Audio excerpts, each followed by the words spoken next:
Have more on the floods later, but to Egypt now, and the crisis has taken a dangerous new turn, with reports that 5 more people have been killed in early morning clashes in central Cairo.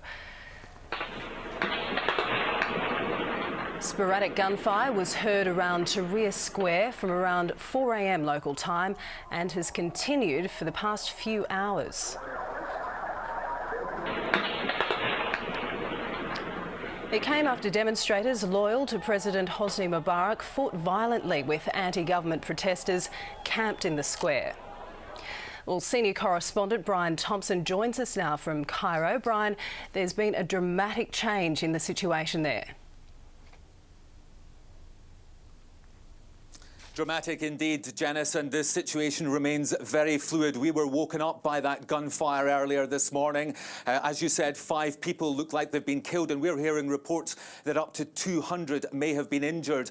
That the square now is much quieter than it was before. It's not entirely clear who was shooting at whom, but it does appear that some pro-government supporters did target some of the anti-government supporters in the square. Now, we saw gunshots also being fired into the air, and we think that that was the army trying to calm the situation down. Now, this came at the end of a terrifying period here in Cairo. We arrived yesterday afternoon to find out that pro-government supporters charging anti-government supporters, causing havoc all around the streets here near Tahrir Square. It is dark, dangerous and violent in Tahrir Square tonight. Protesters fighting for the place they declared the centre of their revolution, and supporters of the president trying to drive them out. From the morning, the atmosphere was different. The president's men appeared. The first time I've seen them in any numbers in a week here. It didn't feel spontaneous. Many of them were bussed in, and a lot of the placards looked professionally made. Huge changes coming, and they don't like it. They face losing party privileges and the only leader many of them have ever known. We are the Egyptians. We are Egyptians. We choose our leader, Mohammed Hosni Mubarak. He's our leader. He's our leader. Our leader. As the supporters of the president moved closer to Tahrir Square, it got much nastier.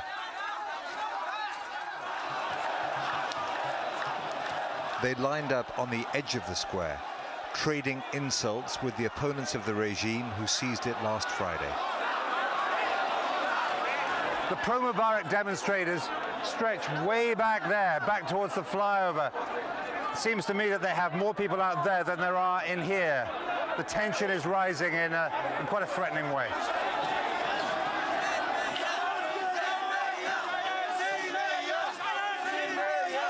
And then the president's supporters broke through, chanting he will not leave.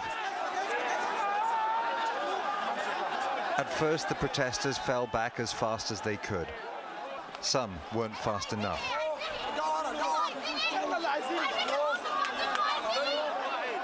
But they collected themselves and counterattacked, and volleys of stones went both ways. Most of the afternoon, the clashes ebbed and flowed across the heart of Egypt's capital. The army had warned the protesters to get out earlier in the morning. Men on camels and horses joined the battle on the president's side. Soldiers pulled out some casualties, but didn't intervene. I'm calling the army to stand in front of their responsibilities. No, with the people, whatever their opinion is. Mubarak, go to hell. We don't want this. Some of the president's people were captured by the protesters. Both sides claim that their opponents are paid for what they're doing. This is the whole responsibility of Hosni Mubarak. Hosni Mubarak is killing his people. This is President Hosni Mubarak trying to reassert his authority over the center of his capital city. For a leader like him, it is a terrible humiliation to have a demonstration like this going on for so many days.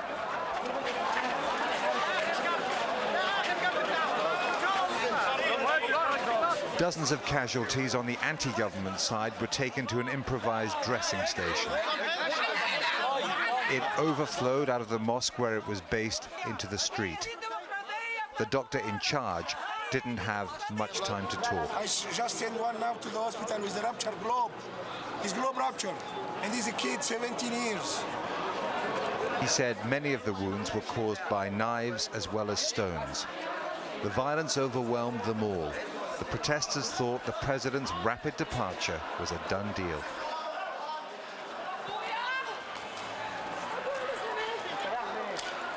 The regime has entrenched itself in power since the 1950s. It will not go quietly. And it's now estimated that between 800 and 1,000 people were injured in those battles, with 3 killed, taking the tally to at least 8. Well, Brian Thompson rejoins us now. Brian, it appears that the media has now become a target for the pro-government protesters. Have you seen any evidence of that? Oh, we've seen evidence all around us.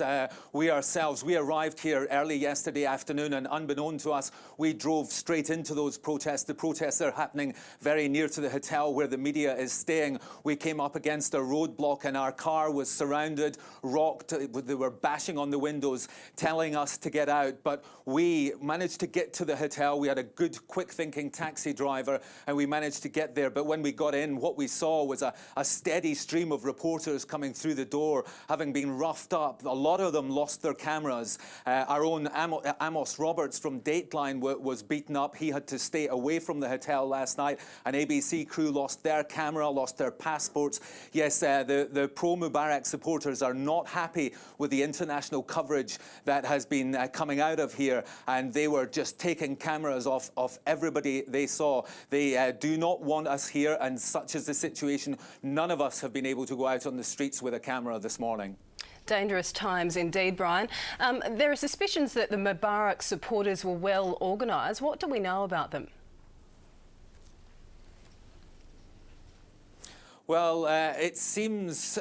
Look, I think there were some genuine supporters of Mubarak there yesterday. These protests have been going on for 10 days, and people are getting fed up with it. People who rely on daily income, if you like. So those people want to see an end to these protests. And there is another segment of the population who feel sorry for President Mubarak, who think that he does not deserve this. But undoubtedly, there were agents provocateurs there. We spoke to some of the protesters who were out there, and they caught some of the people that were attacking them, and they say some of them had police ID on them, and the others told them that they had been paid to be there. In my mind, there's no doubt this is a state-sponsored attempt to end these protests. Janice? Thanks, Brian. That's SBS senior correspondent Brian Thompson bringing us the latest from Cairo. Tonight,